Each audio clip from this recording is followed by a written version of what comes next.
All right, everybody. Thank you so much for joining me today on the Red Pill Investor podcast, as well as on my YouTube channel at Sell More Homes Now. Today, we've got a great topic I want to go ahead and share with you. It's going to be 5 common realtor myths. There's 5 common realtor myths that I've discovered in the marketplace these days. You know, as I've gone through my career for the last 23 years, I've been consistently hearing some common questions and misconceptions about wholesaling or assignment of contract, as we would call it in the realtor world, right? The problem, really, when you think about it, is there's 5 common problems that realtors have with myths, if you will, that typically come up. I mean, realtors who are investing have to do things differently. They have to speak differently, and they have to act differently other than non-realtors.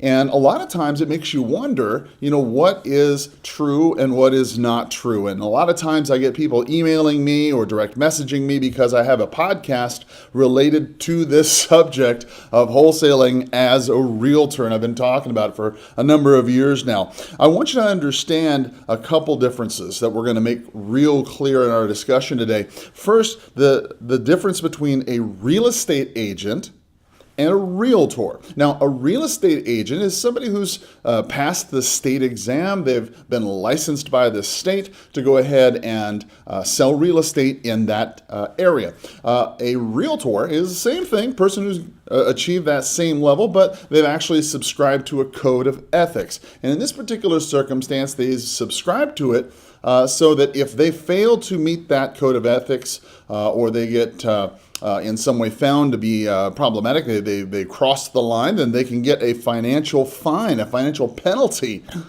for not doing what they're supposed to do. So if you're thinking about a real estate agent, then that's one thing. If you're talking about a realtor, we're talking about somebody who's subscribed to a code of ethics, and then you've obviously got your investor who's an unlicensed person. So if you've got a pen, let's go ahead and start with myth number 1 of the 5 common wholesaling realtor myths. Myth number 1 is that wholesaling is illegal. Wholesaling, or assignment of contract, is illegal. A lot of people will share this amongst the community, especially if you're a realtor who wholesales, many times you think what you're doing is illegal. You might have heard what you're doing from other people in your office or other people in your community telling you, hey, that's illegal. There's really nothing illegal about entering into a contract. All right? There's nothing illegal about selling your interest in that contract. What becomes unethical, not illegal, unethical, is when you violate the code of ethics as a realtor selling that interest. Right? As I mentioned before, the code of ethics is a thing you've subscribed to as a realtor. And if you've decided that you're going to go out and do assignment of contract as part of your investment strategy, or wholesaling as we might call it, then there are certain rules, certain regulations, certain things you need to do and subscribe to. Otherwise, if you don't, you could get a fine. And the reality is that is what separates realtors who invest versus real estate agents, is that ability to subscribe to a code of ethics. Which leads us to tip number 2, or myth number 2, I should say. Myth number 2 is that you have to have a license to wholesale, right? Now, so we're thinking, okay, well, if the first one is that wholesaling is illegal, and it turns out that wholesaling is not illegal, well, then obviously you have to be licensed, right? No, clearly not, because if what made it legal for you to do it is the fact that you're a citizen entering into a private contract with another person, well, then another private person could enter into a contract as well. There's nothing preventing another person from going into that contract and selling that interest. Again, assignment of contract. There's nothing wrong with that. There's certainly nothing illegal. It's the same right as yours.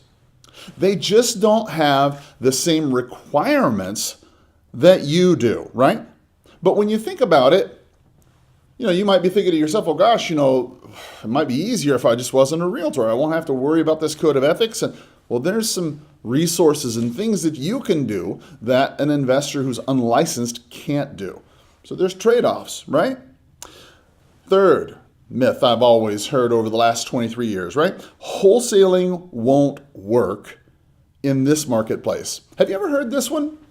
Give me a shout out if you've heard this one, because, I've heard this so many times from brokers, from realtors, from other agents, peers. When you think about it, a lot of people will tell you, gosh, that's just not going to work in this market. This market is really good. And it's true. We've had an exceptionally good market for 9 years straight, and that is unusual. Right? It's very unusual to have a good market like this, right?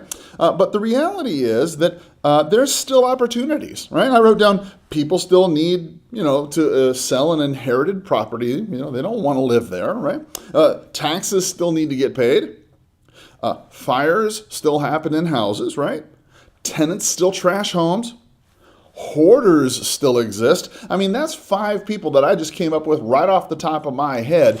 People that are actually selling properties at a discount this very day, right? So when you think about it, it needs to have a portion of your business time, and that, how big of that portion is, that's going to be dependent on your goals. If you're a realtor who enjoys going out and listing property, and this is just a sort of a side thing for you as it kind of comes up, as many of the people I've taught over the years have, then fine, that's fine.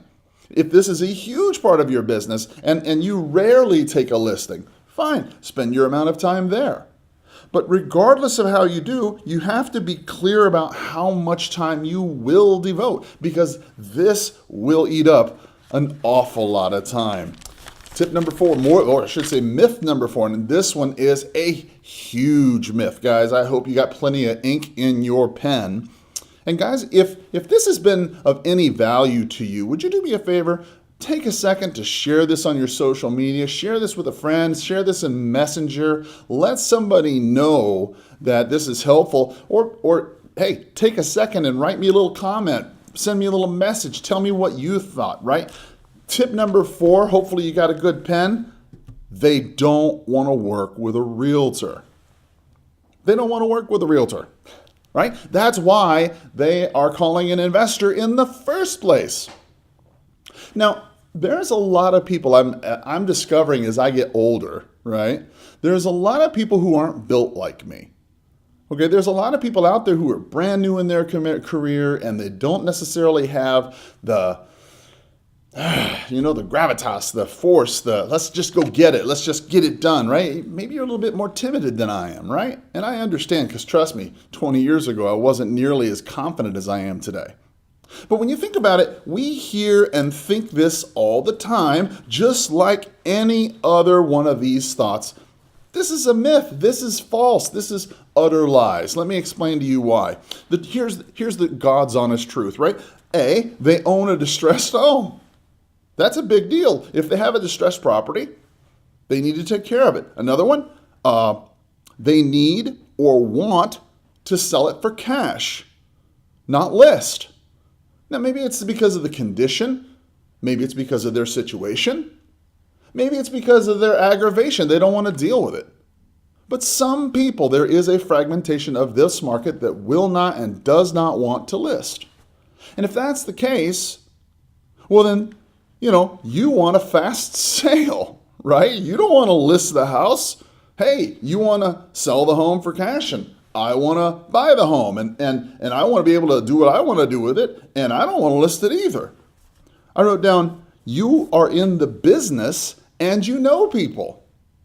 Now, regardless of what you choose to do with the property, if you choose to keep it and repair it and use it as a rental or wholesale it for a quick dime, whatever you choose to do with the property, because you are in the business full time, you know people, and that you can bring a lot of information to bear, right? You also subscribe to a code of ethics, which means that by dealing with you, They know that you're not a felon. They know that you're going to act in a certain way, that they can trust you in a certain way, and that you at least tacitly agree to hold to certain ethical principles under threat of financial penalty, right?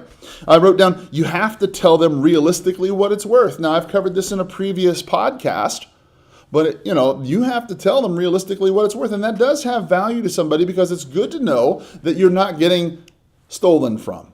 Right? They want to know what their home is worth, and you have to share it with them. You have to kind of tell them. And if you're going to make an offer, hey, Mr. Seller, one of the things you probably want to know is what it's worth. And as a realtor, it's my job to tell you before we make an offer. The reality is when you present these facts, and tell me if I'm wrong on any one of them, right? They will oftentimes see the value of just plain using you. Fifth myth. This is the fifth myth. And this one is a good one. Boy, I'll tell you, I love this one. Wholesaling is only for beginners. Guys, I love this one. I really do. Because what happens then is it takes all those people who actually have some skill, people who actually do have some skill, all right, in learning how to acquire properties, takes them out of it because they're too good for it anymore, and puts them into this level where now they are in charge, and they subcontract this work out, and they rely on wholesalers and other people to bring them deals. Right? I'm so glad when people assume that mindset because that takes a really good person or somebody who could potentially be someone I'd have to compete against, right?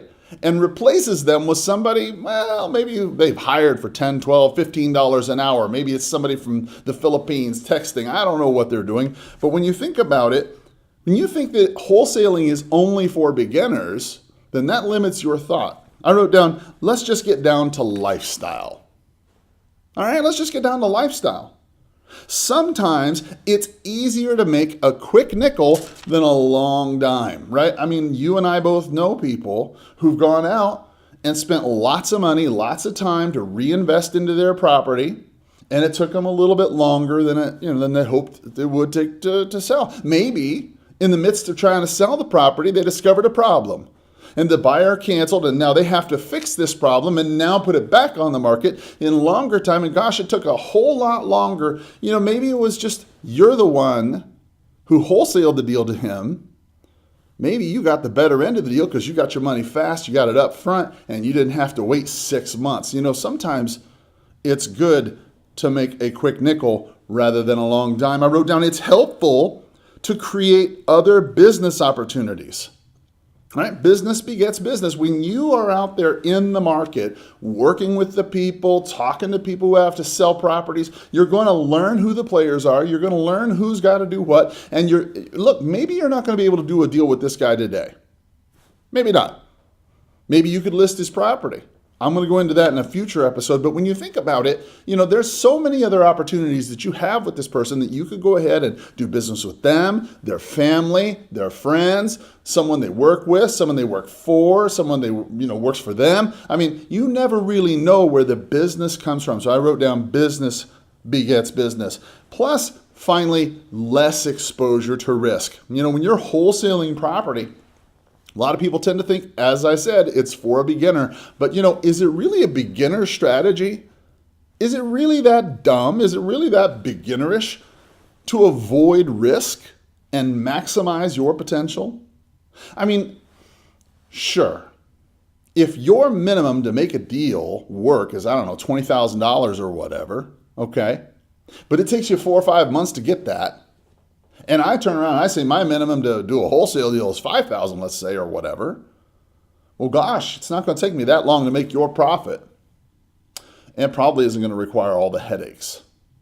Guys, I hope this podcast, I hope this video was helpful for you. If you're visiting me from Sell More Homes Now on YouTube, welcome to the Red Pill Investor channel. I'm trying to make more investor-friendly podcast material because I do recognize that there is a need for that material. If you are on the podcast listening to us from iTunes, guys, if you felt this was helpful, please give me a thumbs up. Please share that on your social networks because as you undoubtedly know, there's just not a lot of info out there. So guys, thank you so much for your time. Thank you so much for your appreciation and your attention. And as always, I look forward to your comments below, and have a wonderful sales day. Bye-bye.